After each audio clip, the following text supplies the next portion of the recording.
Hello Panda Warriors and welcome back to the channel.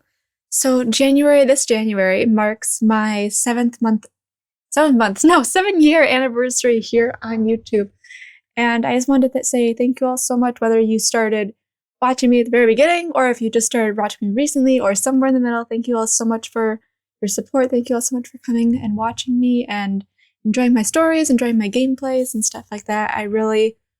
Well, I'd be here without you guys if I'm gonna be honest, but I'd be incredibly lonely and I'd be incredibly sad and I'd be just recording and talking to a camera and no one would be watching. So it would be a whole lot less fun without you guys. So thank you all so much.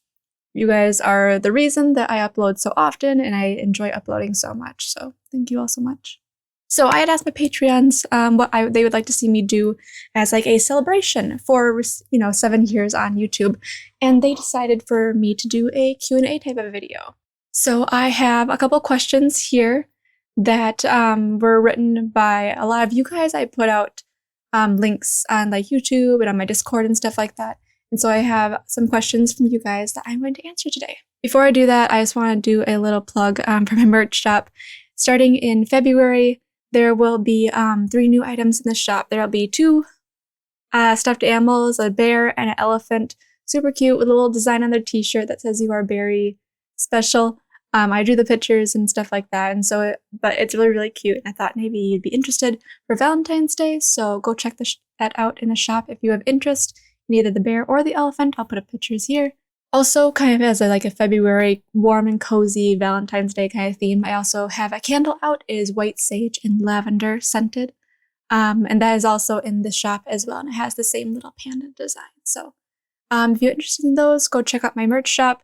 If they're not already, depending on when you're watching this, they will be out beginning in February. So go check those out in the merch shop starting in February. Okay, without further ado, let's get on to the video. Okay, so my first question comes, I asked you guys for names, if you guys wanted to disclose names or anything like that, so I knew who was asking the questions, or so you knew if your questions were on here and stuff like that. My first question is from Sam.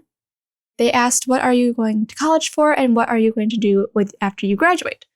Well, Sam and everyone else, I'm currently going to college to be a teacher. I'm getting a degree in elementary education. So yeah, that's what I'll be doing when I graduate, is going and being a teacher in the public school system. Or at least that's the plan as of the moment. I don't see it changing at all though. I'm really enjoying it. I'm on to kind of the final stages of my degree, so I'm really enjoying the time in the classroom that I'm getting, and I'm very excited to maybe have my own classroom one day. All right, question number 2. Random asks, if you didn't read your stories for YouTube, would you still publish them in some way? I'm gonna be honest, I'd like to say that I would, but I probably wouldn't. I mean, YouTube is just the outlet that I chose to use, and I just don't know any other place, I just don't know any other way of putting them out there in the way that I want to put them out there, that in any other place except for YouTube can provide that kind of outlet for. So I'd like to say that I would be, but I don't think I really would be without YouTube. Without you guys, I really wouldn't be writing these stories. I really wouldn't be putting them anywhere. You know, I wouldn't probably even take the time to express myself in the way that I do currently now if it wasn't for you guys, if it wasn't for YouTube. So I owe a lot to you guys in that aspect. All right, Hoppers asks, will you play Half-Life 2 once you finish up with Half-Life 1? I'm not entirely sure. I'm from my understanding, halfway through Half-Life 1. It's been a little bit of a journey. I started in October, and we're still going halfway there, from my understanding. So I don't know if I'll be playing Half-Life 2. If I do, it will not be directly after. For sure, I can promise you that it will not be directly after. I will not be jumping from Half-Life 1 into Half-Life 2. I'm gonna give myself a bit of a break from the Half-Life scene, and who knows, maybe next October, if I'm not still doing Half-Life 1, I'll do Half-Life 2, but who knows, it might be just kind of a one-off kind of video, just so I can kind of get the feel what the second game has to offer, but never say never. I might eventually end up playing it. I'm just not entirely sure yet, and it's not on my radar as of the moment. Okay, the next question comes from someone who would want to remain anonymous. They say, which video did you have the most fun making, and or which one is your favorite and why? Gosh, there's quite a few story videos that are definitely my favorite. I don't know if most fun making. don't know about that. More of my recent videos, my gingerbread house video, not the most fun making because I was frustrated as heck doing that one, but definitely was a lot of fun, like going back and editing the video and stuff like that, and watching myself struggle and watching myself kind of find the way through this gingerbread house making experience. So not fun making, but that was probably one of the more fun editing videos I've done. No, I'd have to say it's probably one of my story videos. There's quite a few story videos though stories that I just have a really big connection to, and I love so much. I'd have to do a whole entire video. That's another video idea like that I'd like to do in the future. It was one of the options, but maybe I'll do it sometime in the future still, is just creating a tier list of my stories and kind of like telling you guys, which stories are my favorite stories and like why I place certain stories higher in my mind than other stories.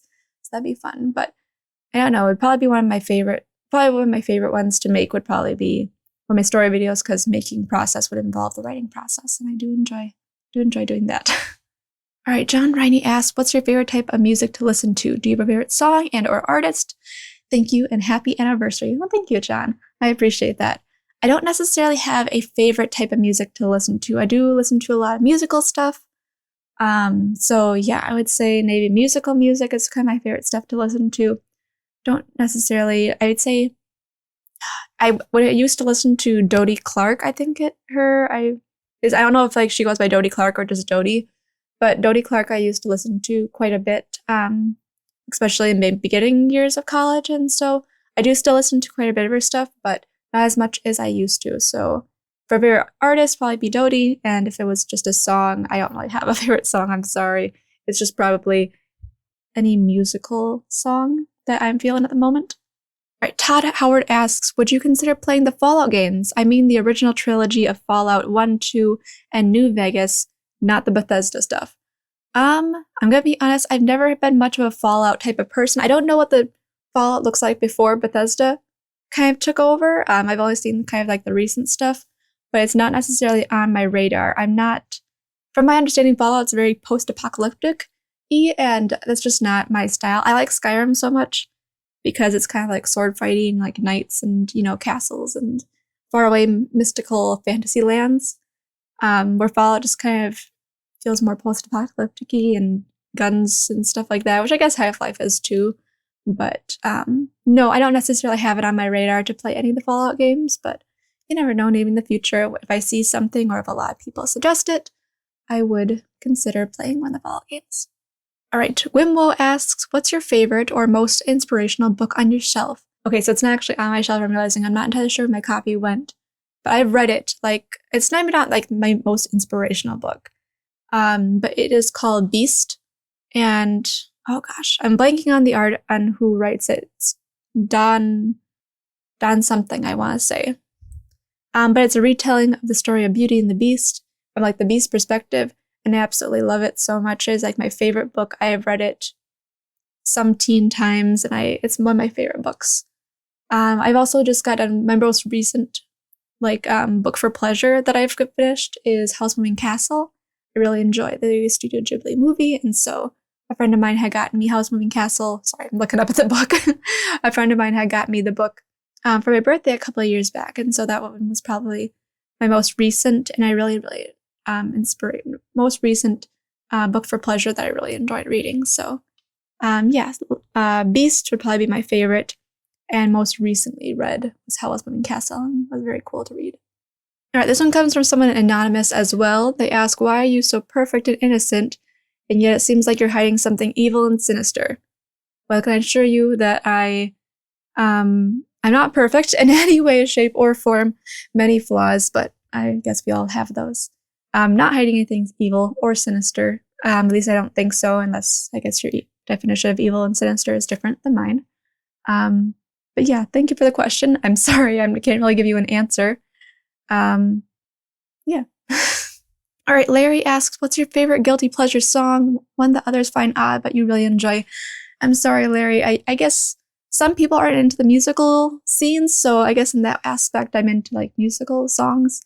And some people might not be into that kind of thing, but I don't really have a guilty pleasure song that I listen to that others I think would find odd in any way. If you're into musical theater stuff, you're into musical theater stuff, and if you're not, you're not. So yeah. All right, and my final question is going to come from Gwimlo. Again, they say, okay, second question. They say, what is your stance on writing in books? I'm not entirely sure if they mean writing in books as in like having a book and like making annotations in it and like making little notes as you read it, or if they meant like writing book, like me writing a book, like what's my stance on me writing a book. So I'll answer both. I think it's fine to write in books if that's what you want to do. Obviously, don't do it to your friend's book or to your library book or your school book. But I think if it's fine if you want to write inside books to leave little notes to yourself and how things remember, how you connect with certain things at certain points in time and how you understand certain passages, maybe. I think it's a really cute, make a good story, actually. The idea of finding a book that's not your book originally, like maybe from like a secondhand shop of some sort, and then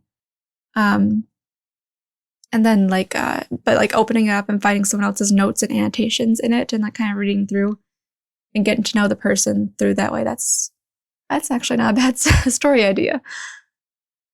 But so yeah, writing in books, it's fine. Just, obviously don't do it to books you're not supposed to write in. And what's my stance on writing a book? If that was your question that you were trying to ask, I don't necessarily think it's something that I'll be doing. It's something I definitely played around with, and I really would like to. But if you're meaning like writing a book as in like taking my short stories and putting them in a book, I don't think it'd sell. I don't think it would do anything. I think it'd be a lot of money and effort, unfortunately, put towards something that wouldn't make it very far. And, that could be just me being pessimistic, but I just don't feel like a lot of people read very often. So that's kind of why my stories, I feel, are the best shared through like a spoken way. That way people don't have to read necessarily. They can just watch and listen and relax, kind of like an audiobook of sorts. I would like to, though. I think maybe someday if I ever had the time. Wouldn't necessarily be my short stories, but I've always thought it'd be a lot of fun to write children's books. So maybe one day I'll keep posted. But for now, no plans to write books at all. All right, and that's all the questions I received that we'll be answering today. Thank you all so much for sending in your questions, for sending in your comments. It was very, very nice to kind of answer some of your questions. It was very interesting. Lots of music-related ones, and of course, lots of story ones and gameplay questions. But it's always interesting to see what people want to know about me. And so, yeah, that was just a lot of fun. If you guys enjoyed this video, if you did, give it a big thumbs up in the comment section down below. Let me know if you'd like to see me do another Q&A video, or if you have any other suggestions. Like I said, I'd like to do a tier list video maybe someday, just kind of like talking about where my stories sit in my mind, and like a tier of like my most excellent stories to like my stories. You know what I mean? So yeah, leave a comment if you have interest in any of those, or if you have another question that maybe I didn't answer here, maybe I'll type it out. I'll answer your question in the comment section down below if I get a chance to. Hit subscribe to be informed about new videos, and other than that, I will see all of you wonderful people in the next video. All right, bye.